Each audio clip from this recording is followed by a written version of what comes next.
Ruth 2. Now Naomi had a relative on her husband's side, a man of standing from the clan of Elimelech, whose name was Boaz. And Ruth the Moabite said to Naomi, "Let me go to the fields and pick up the leftover grain behind anyone in whose eyes I find favor." Naomi said to her, "Go ahead, my daughter."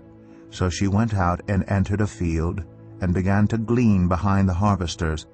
As it turned out, she was working in a field belonging to Boaz, who was from the clan of Elimelech.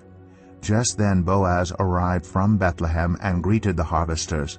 "The Lord be with you." "The Lord bless you," they answered. Boaz asked the overseer of his harvesters, "Who does that young woman belong to?" The overseer replied, "She is the Moabite who came back from Moab with Naomi. She said, 'Please let me glean and gather among the sheaves behind the harvesters.' She came into the field and has remained here from morning till now, except for a short rest in the shelter." So Boaz said to Ruth, "My daughter, listen to me. Don't go and glean in another field, and don't go away from here. Stay here with the women who work for me. Watch the field where the men are harvesting and follow along after the women. I have told the men not to lay a hand on you, and whenever you are thirsty, go and get a drink from the water jars the men have filled."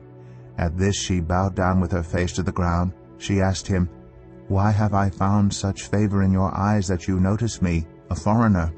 Boaz replied, "I've been told all about what you have done for your mother-in-law since the death of your husband, how you left your father and mother and your homeland and came to live with a people you did not know before.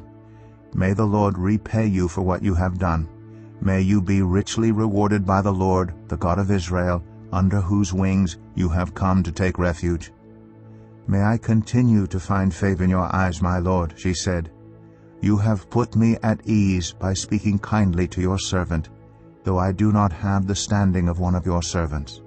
At mealtime Boaz said to her, "Come over here, have some bread and dip it in the wine vinegar."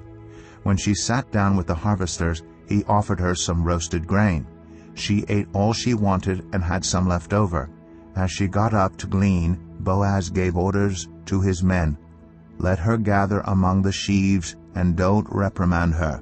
Even pull out some stalks for her from the bundles and leave them for her to pick up, and don't rebuke her." So Ruth gleaned in the field until evening. Then she threshed the barley she had gathered, and it amounted to about an ephah. She carried it back to town, and her mother-in-law saw how much she had gathered. Ruth also brought out and gave her what she had left over after she had eaten enough. Her mother-in-law asked her, "Where did you glean today? Where did you work? Blessed be the man who took notice of you." Then Ruth told her mother-in-law about the one at whose place she had been working. "The name of the man I worked with today is Boaz," she said. "The Lord bless him," Naomi said to her daughter-in-law. "He has not stopped showing his kindness to the living and the dead."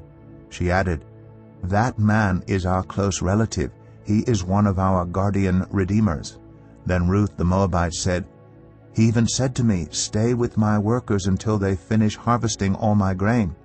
Naomi said to Ruth her daughter-in-law, "It will be good for you, my daughter, to go with the women who work for him, because in someone else's field you might be harmed." So Ruth stayed close to the women of Boaz to glean until the barley and wheat harvests were finished, and she lived with her mother-in-law.